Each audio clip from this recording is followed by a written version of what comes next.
Hello students, welcome to Swami Vivekanand Institute. My name is Shaheen and in this lecture video we are going to discuss another part of marketing management.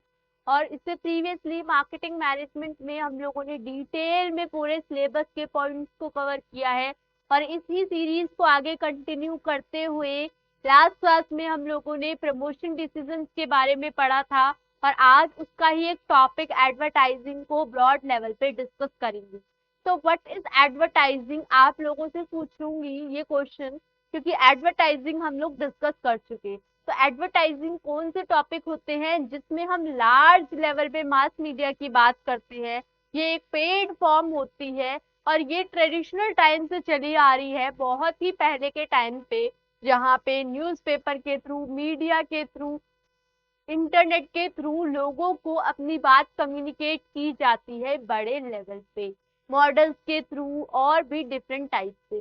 तो advertising refers to a component of marketing communication, ठीक है, marketing communication that transfers open non personal message, personal नहीं होता ये, non personal message होता है, to sell और promote a product और सर्विस।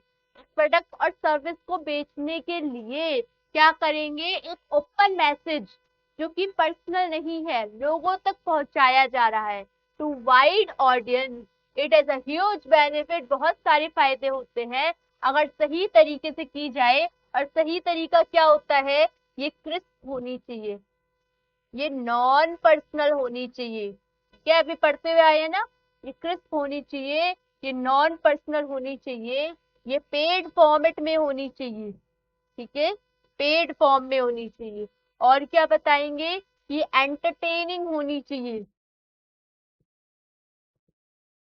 और क्या बताएंगे, ये फॉल्स नहीं होनी चाहिए, ट्रू होनी चाहिए। इसकी इंफॉर्मेशन, इसमें जो इंफॉर्मेशन गिवन है वो क्या होनी चाहिए, करेक्ट होनी चाहिए। तो इन सब चीजों के बारे में बात करेंगे। इसमें कौन सी मीडियम कन्वर्ट होती है, लोग कितने होते हैं, लार्ज ह्यूज ऑडियंस, ठीक है। फिर उसमें बोल रखा है it can increase business profit, ये प्रॉफिट को बढ़ा सकती है अगर सही तरीके से की जाए, एंड मार्केट का शेयर भी बढ़ा सकती है। तो एडवर्टाइजिंग देख लो कितनी इंपॉर्टेंट है। अब ये और इसके पॉइंट्स मैं जोड़ती हूँ कि ट्रेडिशनल सिनेरियो में अगर किया जाता है तो किसके थ्रू किया जाता था, ज्यादातर टीवी, रेडियो, है ना, और न्यूज़पेपर अभी थ्रू किया जाता है। लेकिन अब इनके प्लेटफॉर्म्स जो हैं वो प्लेटफॉर्म्स क्या हो गए हैं, वो बढ़ गए हैं, प्लेटफॉर्म्स बढ़ गए, जैसे यूट्यूब वगैरह बढ़ गया। और भी बहुत सारे ऐसे प्लेटफॉर्म्स होते हैं, जैसे कि आप देखते हो ना, डिफरेंट डिफरेंट ऐप को जब आप रन करते हो थ्रू ऑनलाइन, तो उसमें बीच बीच में से एड पॉपअप मैसेज वगैरह शो होते रहते हैं। What is this, this is the advertising. Now advertising की फीचर्स की बात करूं तो ये असेंशियल पार्ट होता है मार्केटिंग का, जो कि वाइड रेंज ऑफ ऑडियंस को, कस्टमर को कवर करती है, हु मे और may not be prospective customer. ऐसा जरूरी नहीं है कि आप जिस लोगों को वो प्रोडक्ट दिखा रहे हो वो एक्चुअल में के कस्टमर हो, पोटेंशियल कस्टमर होते हैं। अब उनको पोटेंशियल कस्टमर को रियल कस्टमर में, एक्चुअल कस्टमर में कन्वर्ट हो पाएंगे, नहीं हो पाएंगे। तो ये एडवर्टाइजिंग का रोल होता है। एडवर्टाइजिंग का जो मेन एम होता है वो अवेयरनेस फैलाना कंपनी की ऑफरिंग के बारे में, लोगों को, कस्टमर को उस ब्रांड के बारे में बताना, रिमाइंड करना बार बार कस्टमर को प्रोडक्ट के बारे में, ताकि वो बाद में ये देखे तो कि ये प्रोडक्ट है क्या, एक्चुअल में ये प्रोडक्ट ऑफर क्या कर रहा है। Traditional media non personal, whereas new media is primarily personal. जो आज की डेट में मीडिया चल रहा है वो पर्सनल लेवल पे भी बात करता है। The feature customize ad and message, जहाँ पे फीचर्स अलग अलग प्रोडक्ट के कस्टमाइज होते, स्टैंडर्डाइज नहीं होते। स्टैंडर्डाइज मतलब हर एक लेवल की एडवर्टाइजिंग पे सेम प्रोडक्ट की सेम एडवर्टाइजिंग करना। लेकिन जो आपका कस्टमाइजेशन होती है ये कस्टमर टू कस्टमर वेरी करती है। Now advertising have a few benefits, उसके कुछ फायदे भी हैं, बट इफ नॉट इम्प्लीमेंटेड, अगर ठीक तरीके से नहीं बताएंगे तो इसके ड्रॉबैक्स भी हैं, outweigh the benefit due to high cost. अब आप बताओ कि एक प्रोडक्ट है 1000 रुपीज का और उसमें हाईली इन्वेस्ट कर रहे हैं एडवर्टाइजिंग के अंदर, और मान लो 200 रुपीज उसकी एडवर्टाइजिंग के पर प्रोडक्ट जुड़ गए, तो प्रोडक्ट कितने का हो गया? 1200 का। तो आप सोच के देखो कि पर यूनिट जो कॉस्ट होती है वो बढ़ जाती है आपके एडवर्टाइजिंग के थ्रू। और भी नुकसान है इसके, high cost and wastage of resources. Resources की वेस्टेज होती है जब बड़े लेवल पे ऑडियंस को दिखाया जाता है। ठीक है, तो ये फायदे और नुकसान अभी डिटेल में बात करेंगे इसकी भी। Traditional media, new media types बता रखे हैं कि जो एडवर्टाइजिंग है इसके टाइप्स हैं, ट्रेडिशनल मीडिया और न्यू मीडिया। ट्रेडिशनल मीडिया कौन सा हो गया? Traditional media refers to earliest forms of advertising, जो पहले के टाइम पे यूज होती थी। The industrial revolution and the invention of the printing press are a few important market जो कि बहुत पॉपुलर थी ट्रेडिशनल मीडिया के हिसाब से। इट इंक्लूड प्रिंट मीडिया जैसे कि पैम्पलेट्स वगैरह, ब्राउचर्स वगैरह, न्यूज़पेपर के थ्रू, पोस्टर्स के थ्रू। आप देखते हो ना न्यूज़पेपर में कुछ पेजेस लगे होते हैं जो कि अगर आप न्यूज़पेपर को ओपन करो तो वो इधर उधर हो जाते हैं, ठीक है, अलग अलग से पैम्पलेट टाइप के होते हैं। क्या है? एक तरीके से एडवर्टाइजिंग ही तो है। Newspaper, posters, billboard etcetera. It later evolve to include the technological development like radio, ये रेडियो के बारे में बताएगा, टेलीविजन के बारे में बताएगा, एडवर्टाइजिंग के बारे में बताएगा। अनदर सब टाइप इज, दूसरा पॉइंट कौन सा है? Is point of sale of advertisement where posters and props are display are used to promote a product। वो डिस्प्ले पे दिखाया जाता है कि इस प्रोडक्ट के ये फीचर्स हैं, इस प्रोडक्ट का ये खूबी है, इस प्रोडक्ट को आप इस तरीके से खरीद सकते हो, तो डिस्प्ले में दिखाया जाता है। Here is essential to note the reliance of traditional media. ठीक है, इसका एग्जाम्पल दे रखा है रिलायंस का, ट्रेडिशनल मीडिया और एडवर्टाइजिंग एजेंसीज और intermediaries specializing in certain forms of advertising. ये ट्रेडिशनल मीडिया का एग्जाम्पल है। नाउ ट्रेडिशनल मीडिया के बाद कौन सा मीडिया आएगा? New media. The new media became prominent, क्या होता है? जरूरी हो जाता है with wide use and adoption of computer. Computer का बहुत ज्यादा बड़े लेवल पे, और इंटरनेट का, क्योंकि आज के दौर में इंटरनेट, कंप्यूटर बहुत ही वाइड लेवल पे फैला हुआ है, इसीलिए ये न्यू मीडिया के कॉन्सेप्ट के अंदर आता है। Online advertising doesn't just involve search engine result page, ये सिर्फ ना केवल आपको SERP एड्स को दिखाता है, डिस्प्ले एड्स और email marketing, also known as data driven advertising, जो कि डेटा के साथ साथ आपको एडवर्टाइजिंग भी कंसिडर करके दे रहा है। It collects and uses vast customer data, segments the audience, identify target customer, customer को देखना, ढूंढना, focus on them entirely to promote and sell product. तो प्रोडक्ट को क्या किया जाता है? सेल किया जाता है on a very wide level, vast level.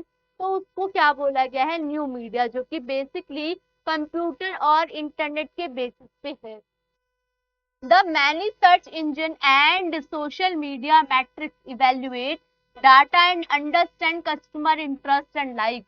Based on this, they are targeted.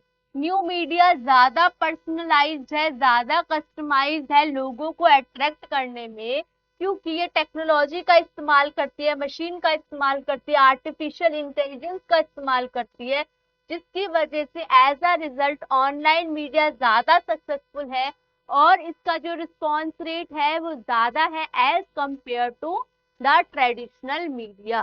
Next is advantages, क्या क्या फायदे हैं इसके? कि ये new launch in the market, ये लोगों को उस प्रोडक्ट के बारे में भी बताता है जो कि प्रोडक्ट आज नया लॉन्च है, उस प्रोडक्ट के क्या फीचर है, उस प्रोडक्ट में क्या कमियां हैं, सारी की सारी कमियां तो खैर क्या ही बताएगा, एडवर्टाइजिंग खूबी खूबी बताता है। ठीक है, प्रोडक्ट इतना अच्छा है, इतना शानदार है, बहुत ज्यादा उसकी डिटेलिंग करते हैं। Next is inform about business, business क्या ऑफर कर रहा है और इवन उस पर क्या डिस्काउंट वगैरह दे रहा है, वो भी एडवर्टाइजिंग का ही पार्ट होता है। तो एडवर्टाइजिंग में आपको ना केवल इंफॉर्मेशन बताई जाएगी बल्कि उससे रिलेटेड डील्स वगैरह भी हैं, कोई ऑफर्स भी दे रहा है वो भी उसमें ही कंसिडर होगा। Increase awareness about brand, brand की अवेयरनेस को कंसिडर करेगा, ठीक है।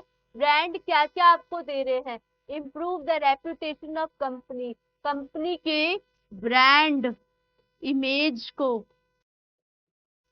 ब्रांड इमेज को कंसिडर करेगा और वो वाइड लेवल पे प्रमोशन करेगा, ये बताएगा कि देखो कितना अच्छा ब्रांड है, इसमें कितनी क्वालिटी वगैरह है। नुकसान क्या है, ये एक्सपेंस होता है, इसमें ह्यूज कॉस्ट इन्वॉल्व होती है। एग्जाम्पल दिया था ना अभी मैंने, message can get scattered, message की कम्युनिकेशन अगर ठीक से नहीं की तो ये कम्युनिकेट नहीं होगा और जो पोटेंशियल कस्टमर है उसको एक्चुअल कस्टमर में कन्वर्ट नहीं कर पाएगा। Ads can sometimes false promise, कुछ कुछ एड्स आपने देखी होगी ना कि कोई क्रीम को यूज करो तो बिल्कुल आप एकदम आपका फेयरनेस हो जाएगी इतनी, ठीक है, तो वो क्या होती है, फॉल्स प्रीमाइस होते हैं, ठीक है, जो कि इस चीज को कंडक्ट करती है। गिव्स अनरियल और आर्टिफिशियल स्टैंडर्ड, जिसका कोई मतलब नहीं है, कुछ कुछ पॉसिबिलिटी वाली चीजें नहीं दिखाते, एडवर्टाइजिंग इतनी लूप होल्स होते हैं उसके अंदर। नेक्स्ट, एडवर्टाइजिंग वर्सेस मार्केटिंग, जो मेन डिफरेंस है एडवर्टाइजिंग का मार्केटिंग का, is that the former is a part of the latter, former जो है इसका लेटर पार्ट है। मार्केटिंग इज डिसिप्लिन, देखो क्या बोला गया है, मेनली ध्यान से समझना, एडवर्टाइजिंग एक छोटा हिस्सा है मार्केटिंग का, क्योंकि मार्केटिंग में हम मार्केटिंग मिक्स पढ़ते हैं, मार्केटिंग मिक्स में 4P पढ़ते हैं, 4P में एक P होता है प्रमोशन और प्रमोशन का भी हिस्सा होता है एडवर्टाइजिंग। तो सोचो एडवर्टाइजिंग कितना छोटा लेवल का है और मार्केटिंग कितना ब्रॉड लेवल का है, ठीक है। मार्केटिंग डिसिप्लिन है और एडवर्टाइजिंग उसका एक कंपोनेंट है। One on the other hand advertising marketing का टूल है that can be used effectively to achieve business goal, मतलब मार्केटिंग का एक हिस्सा है, एक ऐसा टूल है जो कि मदद करता है मार्केटिंग के ऑब्जेक्टिव को अचीव करने में।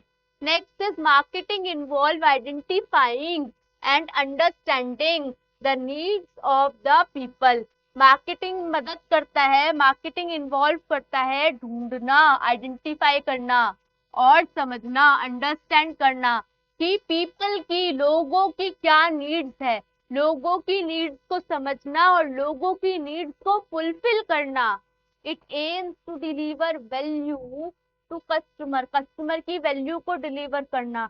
Advertising refers to promoting and communicating a company's product और service, thus advertisement are necessary, advertisement जरूरी है for any marketing campaign to succeed, advertising या कोई भी प्रमोशन का टूल इम्पॉर्टेंट है ताकि हम अपने ऑब्जेक्टिव को, मार्केटिंग के ऑब्जेक्टिव को फुलफिल कर पाए। तो यही है बेसिकली मार्केटिंग और उसके मेन मेन एलिमेंट्स, जहाँ पे मार्केटिंग के टाइप्स को डिस्कस किया और एडवर्टाइजिंग के टाइप्स को डिस्कस किया, एडवर्टाइजिंग क्या होती है और उसमें क्या फायदे होते हैं, क्या नुकसान होते हैं। अब एग्जाम पॉइंट ऑफ व्यू से एडवर्टाइजिंग में कोई भी क्वेश्चन आएगा तो आप लोग में उसमें गलती मत करना। अब आप लोगों से नेक्स्ट लेक्चर वीडियो में मिलेंगे और आप लोगों को कोई भी प्रॉब्लम हो तो आप लोग कमेंट सेक्शन में मेंशन कर सकते हो, आप लोगों को उसका रिवॉर्ड मिल जाएगा। Thank you so much.